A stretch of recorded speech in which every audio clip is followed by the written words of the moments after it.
Thank you, Honorable Speaker. Honorable Speaker, I want to state some statements of fact. The truth of the matter, Honorable Speaker, is this country has challenges in public borrowing. And actually last year we almost defaulted. And we're thinking about debt restructuring. The other point, Honorable Speaker, is that we require infrastructure. And more so, the kind of infrastructure targeted by this infrastructural fund.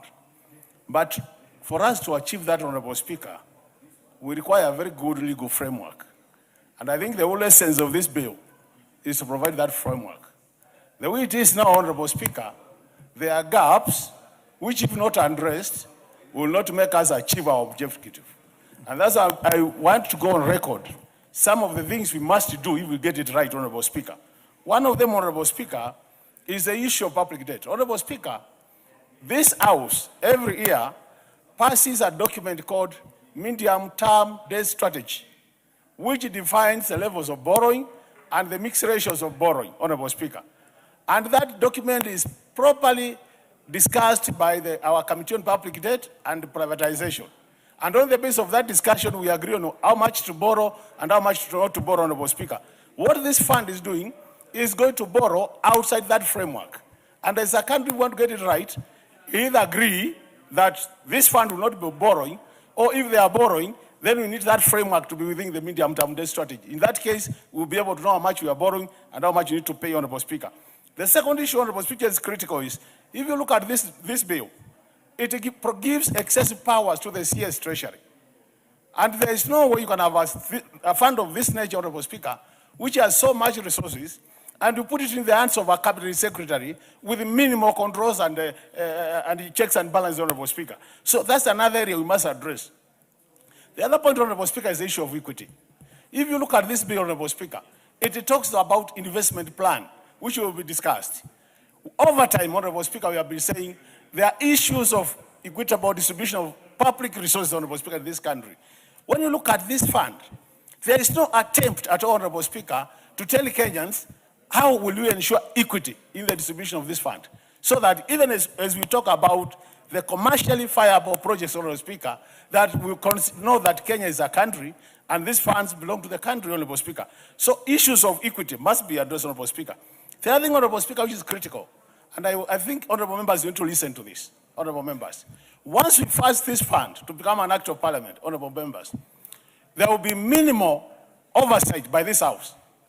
Matters in terms of how do you apply the resources, and in terms of how have the resources been utilized, so that you can confirm that the resources were used for public interest.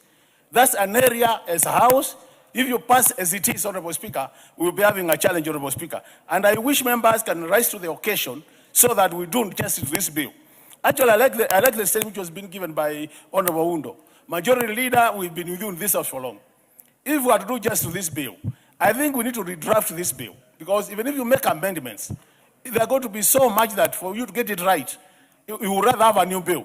So my proposal would be, if there's an opportunity, you step down this bill, redraft it, and bring back to the House so that we get the right bill for the country, Honorable Speaker.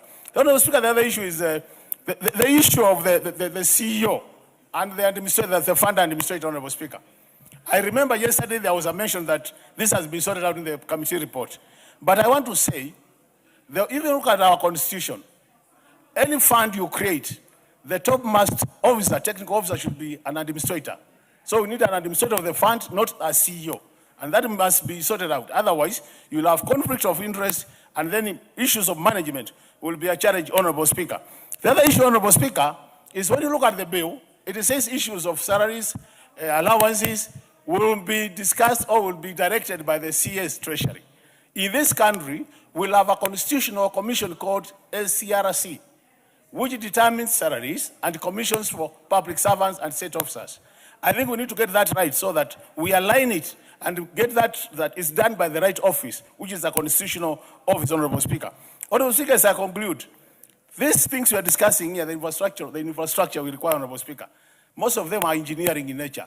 When you talk about the roads, you talk about the seaports, the airports, I think we need a clear statement stating what will be the role of public works in the country, the Ministry of Public Works, where we have engineers, architects who will design this, Honorable Speaker. Your time is up, Makali. Bowen. Thank you, Mr. Speaker, for giving me the opportunity to support the National Infrastructure Fund. Mr. Speaker,